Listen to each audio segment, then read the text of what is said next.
Ahora sí, que cooperemos todos los habitantes de este país.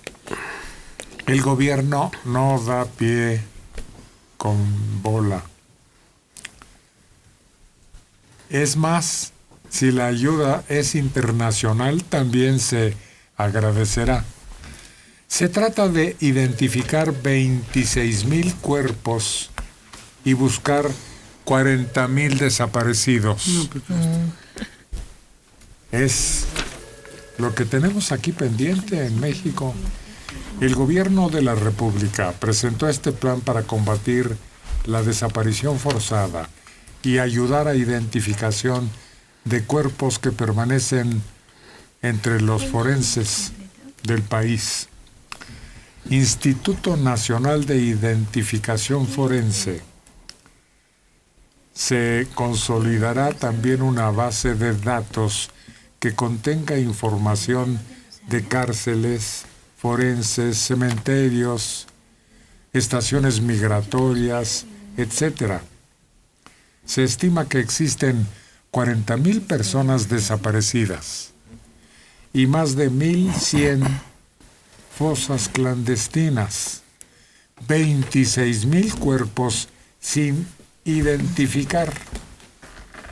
Oye, pues, ¿en qué hoyo caímos en este país que vivía tan en paz y sin números tan exagerados?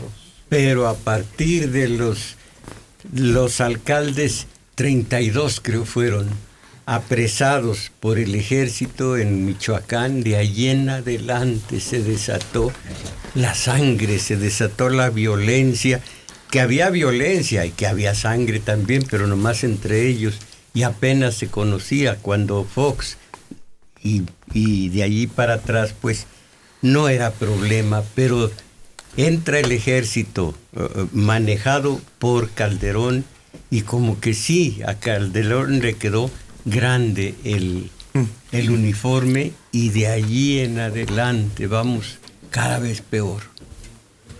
Pero lo más grave, creo, es la desaparición en Iguala. Sí, 40 y los famosos 42, pues ya se encontró uno, el cuerpo de uno de ellos. Pero qué trágica la situación. ¿Y qué respuesta hemos encontrado? Se le han pasado en investigaciones que ocupan ya, pues casi una biblioteca, ¿no? Los datos obtenidos. Decenas de gente capturada, no sale nada de ellos. Pero ya se cansaron. Como dijo Murillo Karam, ya me cansé. Pero fíjate que, o sea, tal vez lo más representativo en cuanto a desapariciones ha sido lo de los 43 en Ayotzinapa. Pero lo que vimos también a partir de este caso es que las desapariciones se daban desde mucho antes, que ya había fosas clandestinas, solamente que eran noticias que no salían al aire, nunca nos llegaron. Hasta ese momento de los 43 es en donde comenzamos a observar que hay fosas clandestinas por todos lados de la República. Decíamos que nuestro país era una especie de cementerio gigante, porque había en Durango, en Guerrero, en Veracruz, en diferentes sitios. Entonces, esto nada más desató o dio la noticia a conocer en todos lados. Ojalá a Calderón le hubiera quedado grande solo el uniforme, pero creo que todo lo demás también. No son las fosas y todo. A mí me parece muy bien del gobierno que pida ayuda. Nos dimos cuenta de tráiler o camiones que andaban refrigerados por las calles porque no hallaban qué hacer con los cuerpos. Y una vez que se descubre y nos damos cuenta, va la gente y pregunta, y resulta que ahí estaba su familia. Nos hace falta un registro, nos surge un registro, nos surge que los cuerpos de sociedades civiles que se organizaron se junten con el gobierno y compartan información. Hacía falta enfrentar con valor lo que se disimuló durante tanto tiempo a manera internacional. Eso, poderlo ver y poder decir y poder destapar, pues sí, y esto se ve catastrófico y decimos, ¿pero qué está pasando? Pero así estaba. Y solamente viendo las cosas de frente podemos hacer algo. Para alivio incluso de la familia de los desaparecidos y de los sin identificación. Me funciona como alegoría lo que leí por allí que de García Márquez o de alguien más. Del individuo, por supuesto, es realismo mágico. El individuo que estuvo 70, 80 días encerrado en un cuarto sin que le llegara aire de ningún tipo y que allí vivía, allí comía y todo lo demás, estaba en una pestilencia bárbara y no se daba cuenta. Alguien abrió la puerta, entró el oxígeno y se dio cuenta y se dieron cuenta de la pestilencia que había. Yo miro lo que está ocurriendo hoy y digo, pues, ¿en qué cuarto cerrado viví sexenio tras sexenio?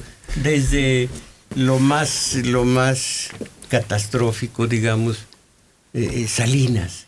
O posiblemente alguien dirá, desde Calderón hasta la fecha. De todas maneras, Calderón y Peña, qué pestilencia, o como decimos malamente en el pueblo, qué hediondez. Yo creo que nos amenazaron otra vez. Alfonso Durazo, que ya nos había dicho que si no se acepta lo que ellos proponen, el proyecto de Morena, que llevarán el ejército a sus cuarteles. Eso, como amenaza, señala que nos van a dejar encuerados. Sí, porque con la policía que tenemos y sin el ejército y la marina, no se puede gobernar con ese tipo de acciones.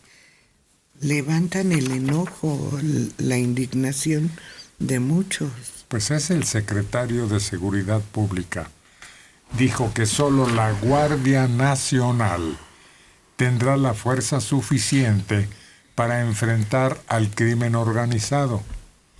Por fin, ¿estamos en guerra con ellos o ya se acabó la guerra?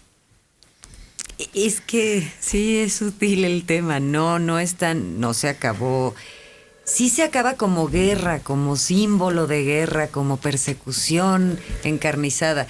Pero si se les agarra haciendo algo, se les va a detener. ¿Y los muertos? Pues ahí es donde se les tiene que empezar a detener. La idea es que paren los muertos. Si la Guardia Nacional no está, no podremos enfrentar con eficacia la violencia, dice Alfonso Durazo. Ante senadores de la Comisión Puntos Constitucionales, enfatizó: se necesita un cuerpo permanente capaz de combatir la inseguridad. Ya nos habíamos puesto de acuerdo en que el mando no sería militar. Hasta ahí todo iba bien. Ahora se está discutiendo el hecho de que la inseguridad y la violencia en diversas regiones han convertido a nuestro país en una emergencia nacional, dijo.